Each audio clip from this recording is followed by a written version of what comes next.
Good afternoon, everyone. First off, I want to thank the organisers for inviting me to give this keynote. This is my first active participation in the TU 1402, although I played a very peripheral role when the proposal was put in as an external supporter of the proposal. So, what I want to talk about today is,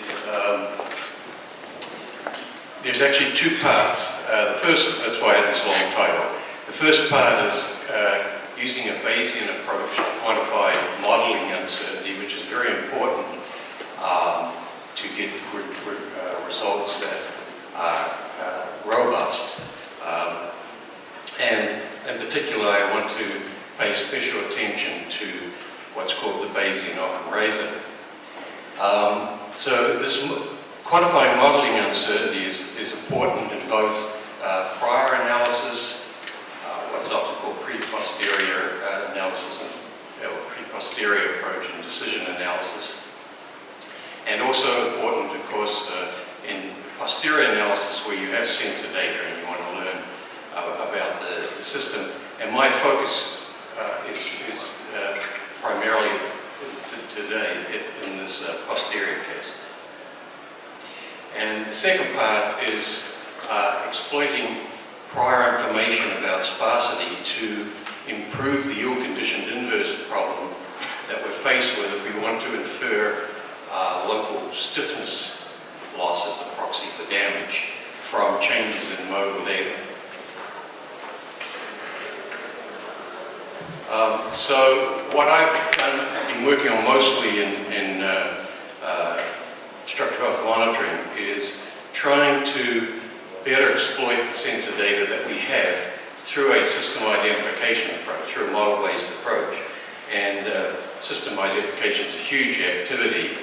The typical approach, at least in the past, although it's changing, is to take a deterministic model that has some parameters in it that you're unsure about, and use the data to learn about those uncertain parameters through various methods that I've just put down over here at the bottom.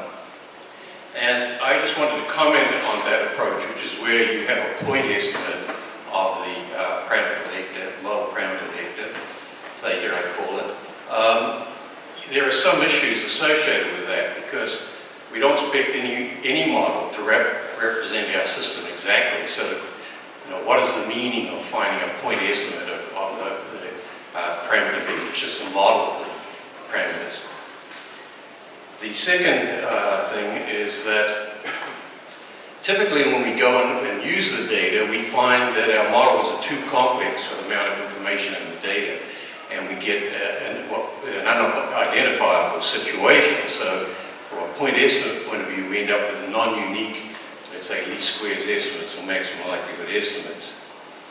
And then the third problem is that since every model is an approximation, we don't know how well it's going to predict the behavior of the real system.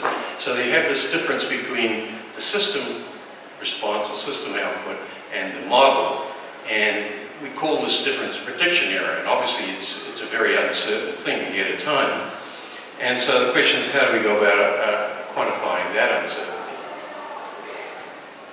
So some years ago I decided that the way to do this, to address these issues, is to take a Bayesian approach to system identification.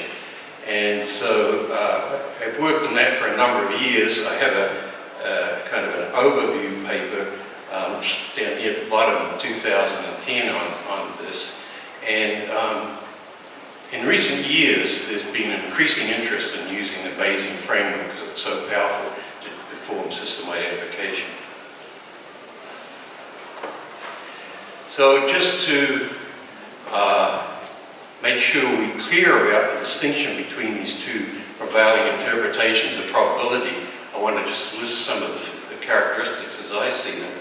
So on the left here, I've got the definition for the frequentist interpretation of probability, plus some points, and then on the right, similarly for the Bayesian. And It's called frequentist, the one on the left, because it defines probability in terms of the relative frequency of occurrence of inherently random events in the long run. And this is often said to be an objective interpretation of probability, but it's not, because this implied limit long run cannot actually be done. So it's not a rigorous definition. It's kind of like a guidance, okay, of what to think about probability. Furthermore, this is a fundamental thing.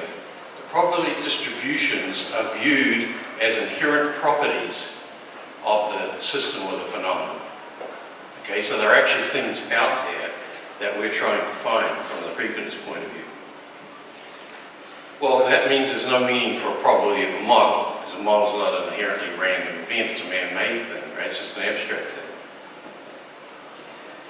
And a point I want to make is this whole thing of inherent randomness is really an assumption. There's no way you can prove it's impossible to find the information you want, right? So there's no way to prove that it's impossible if there's no hidden information there. So over on the Bayesian side, it's a little bit abstract. We define probability as a measure of the plausibility of a statement based on specified information. So it's always a conditional plausibility. It turns out, and this is what attracted me to the Bayesian approach many years ago, it has a very rigorous foundation as a multi-valued logic for quantitative plausible reasoning, which was done long ago by physicist Richard Cox, American Journal of Physics in 1946, and he wrote a book, Algebra of Probable Inference, in 1961. And he basically said, well, if we're going to use this as a multi-valued logic, why are we entitled to use the probability axioms?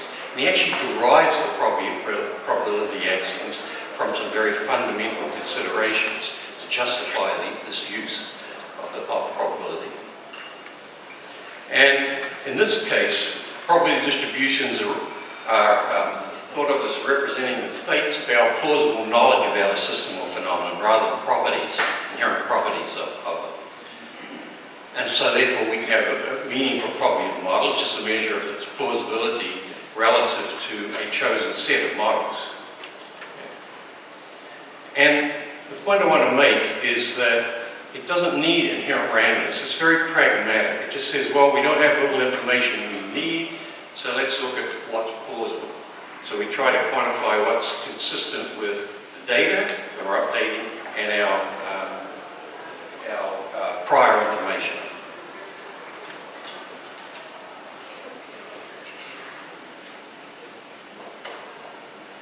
So I just want to briefly mention what's a fundamental concept for modeling in the Bayesian approach. And this is this idea of what we call a stochastic model class.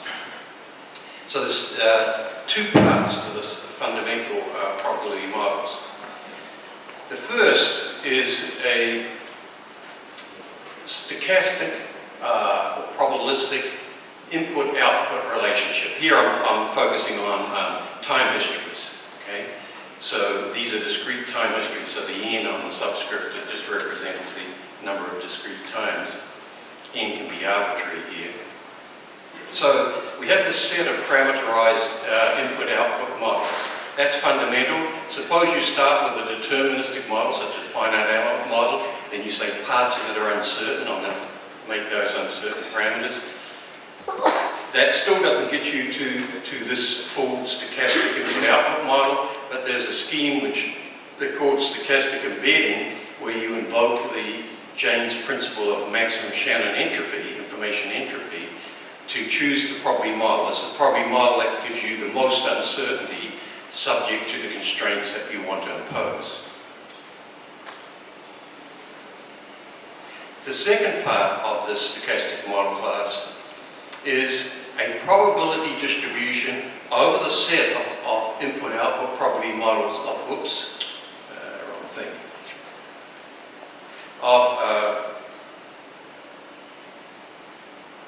so put a probability distribution over the set. Well, we have each model is tagged by a value for the parameter vector.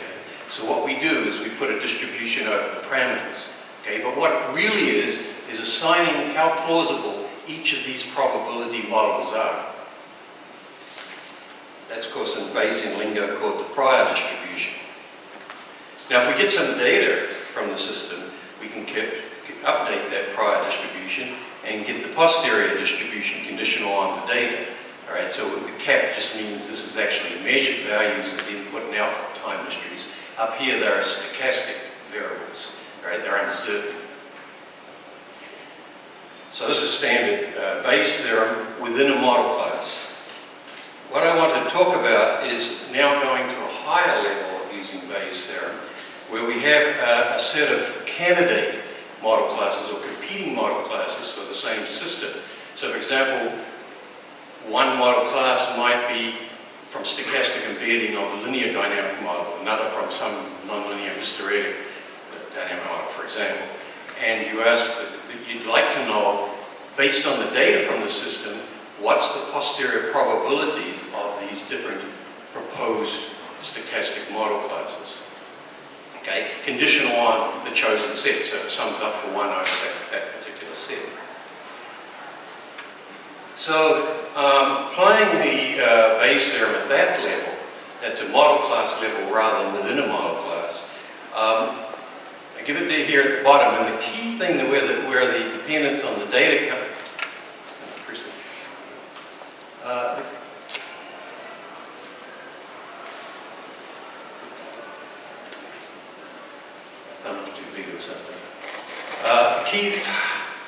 The key thing I'll just talk here. Now what? I think I'll avoid the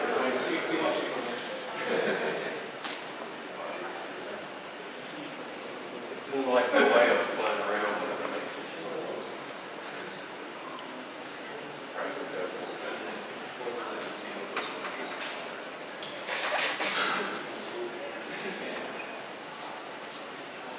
Okay, so the key thing in this Bayes theorem at the bottom of the slide is, you can see where the data comes in, is this what's called the evidence, also in statistics, marginal likelihood for the model class. So it's basically, think of it as the probability of plausibility, you know, getting that given data when you have the stochastic model class.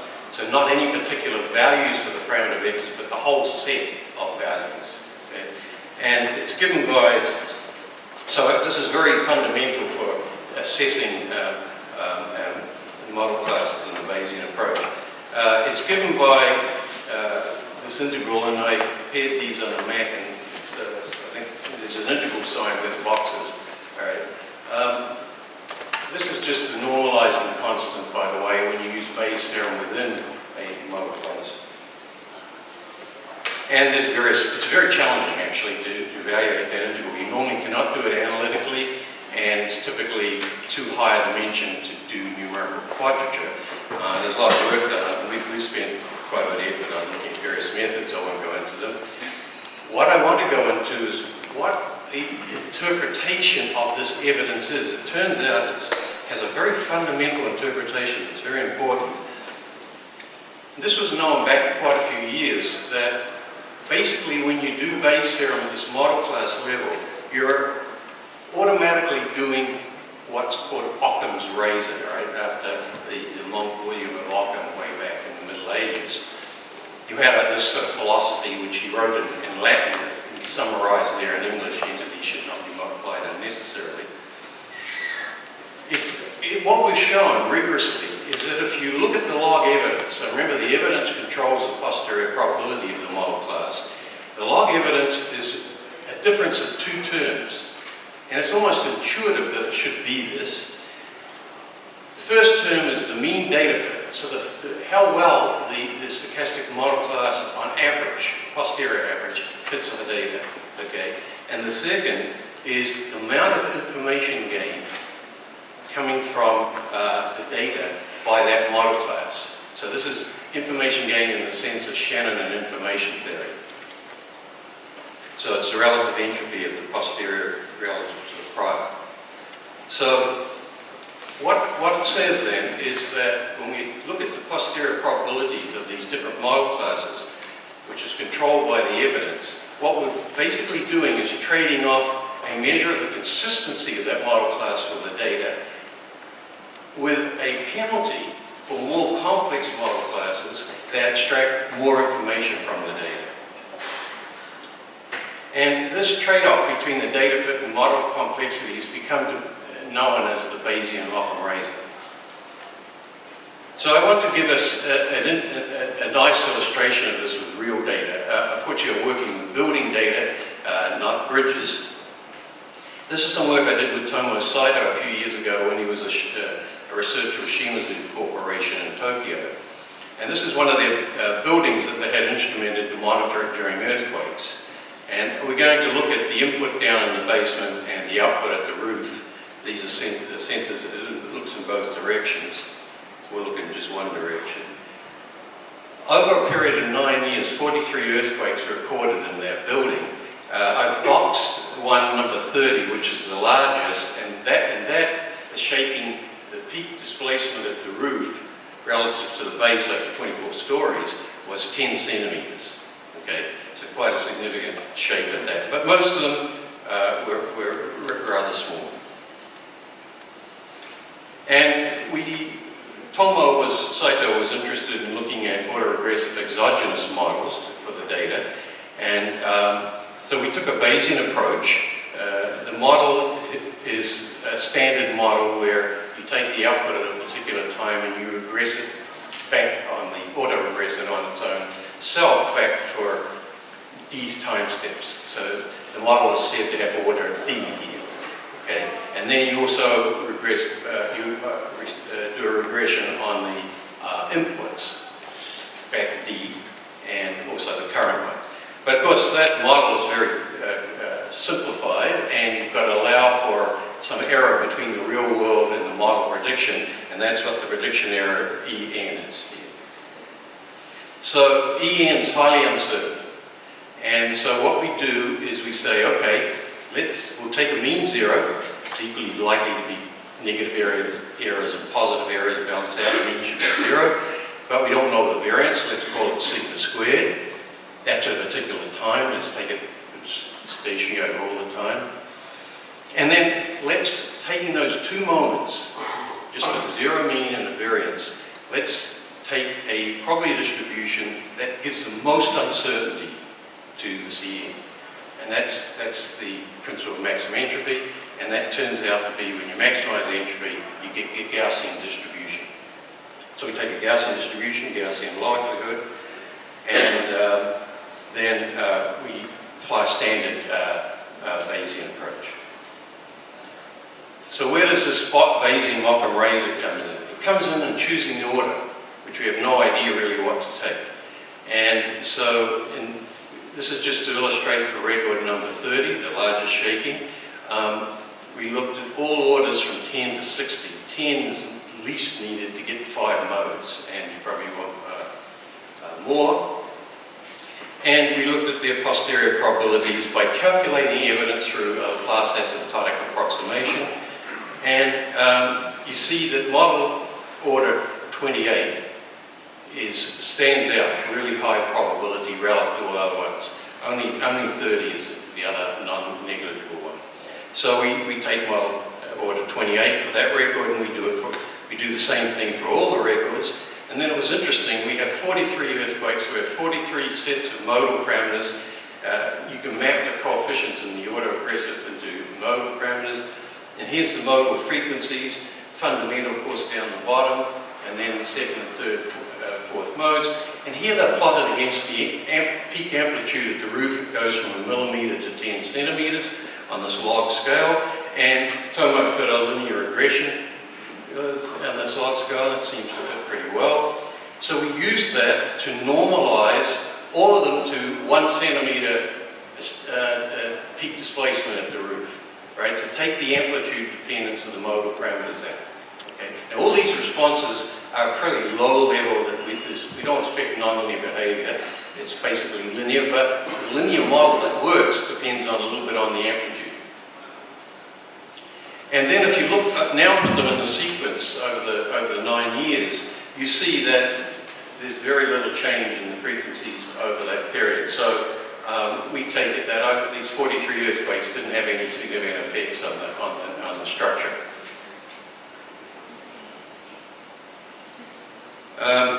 So this is now the second part of the talk. Some recent work I've been doing with Professor Yong Wong at the Harbin Institute of Technology in China. He's a postdoc with me for a while, and he's also come back as a visitor. And we had some papers recently on using sparse Bayesian learning for instructional health monitoring. It's kind of complex, the model. We have a structural model, and we write the structural stiffness in terms of this linear expansion involving the stiffness parameters theta j to scale up some theoretical prior substructure stiffness contributions, kj, so that can come from a finite model. But we allow some adjustment between the model and the real world with these theta j's. So what we're interested in for damage detection is to find out what these theta j's are, posterior distribution in the Bayesian approach, in the undamaged sort of calibration stage, and then redo it in the current operating stage, looking to see if there's any significant shifts. Well, this delta theta that I've got here, we expect that if there's any damage, that will be sparse. Most of the components should be zero, because we do not expect damage to appear in every substructure. We expect it to be in a small number of substructures. So this is important prior information that we can use when we do the inverse problem, which is highly yield conditioned. There's lots of models plausible, consistent with the data and your prior information. Lots of models, and this helps us distinguish. As I say, the model, it's a hierarchical model. It's quite complex. It has parameters at high levels, control priors at lower levels, and so on. The key thing, and I'll see if I can do this without, the key, look over here on the left is the main model parameters. So we have these system natural frequencies. There's as many as the number of modes that we identify. But these are model parameters. These are representing the system behavior, which is assumed to be linear dynamics. These are not eigen quantities of any structural model. And then the system mode shapes, and then the stiffness scaling parameters. So we set up a stochastic model. We have Gaussian likelihood functions. The key one for this is this probability distribution involving the pseudo data theta cap u from the undamaged situation. You see, if these precision parameters alpha I, where I say learning from data, induces sparseness, those alpha i's are precision for theta I. If alpha I is large, high precision, there'll be small variance. Theta I could not depart much from the undamaged state. Okay? Now we don't force that. We let it learn these parameters alpha I, okay, as well as these other model parameters. Okay? And it turns out this is where the Bayesian Occam razor comes in, because we use the evidence as a function of these hyperparameters, the rho, eta, and the alpha i's. We maximize that evidence, and it creates this trade-off, and it forces a lot of this sparsity, if it can, if the data is consistent with that. One interesting thing is we don't impose the eigenvalue problem in a hard form. We just apply it in a soft form as a prior at the bottom here. So the most probable values of these modal parameters you see at the bottom are those that correspond to the structural model with the stiffness parameters theta, right? Because that would give those norms zero. That'd be the most probable. Okay, but it's a soft use of the eigenequations. Now I don't have time to go into the details here, so there are two main algorithms. One published last year, the fast sparse Bayesian learning algorithm, and then another one I'll do in a moment. And this one ignores the uncertainty in those system frequencies and mode shapes. Puts all the parameters except the thetas, which are the stiffness parameters, in this thing delta, and maximizes the evidence with respect to delta. That brings in the Bayesian operator, causes sparseness. Okay. Then we also have this Gibbs sampling one, which actually treats all the uncertainty of the parameters, except those hyperparameters again, where we only look at the maximizing the evidence for them. And again, that invokes the Bayesian razor. So Yong Wang did a lot of work in developing the theoretical conditional posterior distributions for Gibbs sampling, but the algorithm is very simple. You just cycle through these sampling from these various distributions shown here, the T distributions, okay? And after a little while, even though you're sampling from conditional posteriors, you end up, the samples will come from the joint, okay? And then since we're interested in the stiffness for damage detection, you just look at the stiffness components, and that automatically gives you the marginals for the thetas. That's the magic of Monte Carlo. So everything's done by the algorithm. There's no parameter tuning. And the interesting thing is the effective dimension is only 3 because of the way we group the parameters, no matter how high a dimension you are for these, for example, for the mode shapes and so on. So let me give where are we at this? Yeah. So let me just give you we look at real data from this 1/4 scale structure, and what we find, this is real data and it's a challenging problem, and we find that inducing the sparseness helps a lot. These are the stiffness parameters that scale the 4 stories of the building on one face, and it's the -y face. And you can see that on the right, the 2 stiffnesses, 3rd and 4th story, with no damage, they're very tightly constrained. Over on the left, where the damage is, the theta 1, the 1st story, there's a spread, but the median is around 0.8, which is theoretically, if you look to a finite model and pull a brace out, that corresponds to the actual damage in the structure. And we can also look at the property of damage of various amounts. I won't go into that. And so let me just finish up. And I think one of the most important things here is that in the Bayesian approach, you only use the property axioms and the original property models, the stochastic model class. There's no ad hoc things involved. And furthermore, the sparse Bayesian learning, I think, is very important because damage should be sparse, and we shouldn't use that to make our inverse problems better conditioned. And one interesting application is to look at missing data during wireless transmission, and we've done some work on Bayesian compressor sensing to do that. So let me finish because I've gone up. All right, thank you.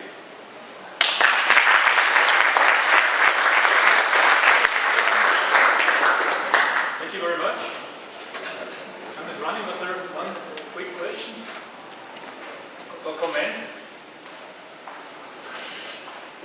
Well, we need this non-supervised approaches in our databases, but we don't have enough. Well, thank you for a very interesting and super relevant presentation in this forum. I like to see your rigorous work on the, let's say, the presence, acknowledging the presence of competing systems, which is too often, in my opinion, neglected, especially in this type of application. Now, there is one issue related to these competing systems, and that is if we take the, let's say, the outcomes of system identification schemes into the context of decision making, identification of measures which can be taken in order to manage or control the system in a more theoretical framework context. Because some of the decisions are not scalable from one system to another system, if you understand what I mean. So these competing systems may be physically distinct in a way that decision alternatives are not scalable. Do you get what I mean? And then it certainly matters for which system that you decide to try to control the system, right? Yes. So one of the issues there is how you're going to decide what the performances you're interested in, because this might be quite different for these different models.